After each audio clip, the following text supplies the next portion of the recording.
High, আজ বেরিয়েছিলাম একটা মন্দিরের উদ্দেশ্যে।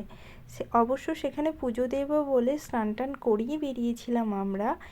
তো মন্দিরটা ছিল পাহাড়ের উপরে। এই যে দেখতে দেখতে গেটটাও পেরিয়ে গেছি। এখানে একটা বিরাট বড় নন্দী মহারাজ ছিল। এই দেখো, ওই যে দূরে পাহাড়টা দেখা যাচ্ছে, ওখানেই আমরা যাব।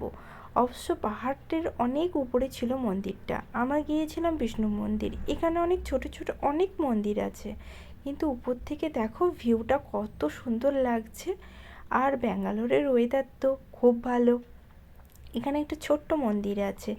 এখানে এই যে পুকুরটা, এই পুকুরটাতে পা ধুয়ে মাথায় জল নিয়ে মন্দিরে প্রবেশ করেছিলাম। জানো তো, এখানে না পুজো করার পদ্ধতিটা একটু অন্যরকম। আমাদের ওখানে যেমন ফুল দিয়ে পুজো হয়, এখানে না বাটির উপরে মন্ত্র বলতে বলতে সিঁদুর দিয়ে পুজো হচ্ছে।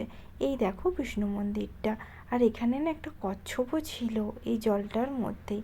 আর উপর থেকে ভিউটা এত সুন্দর দেখতে লাগছে, কি বলবো।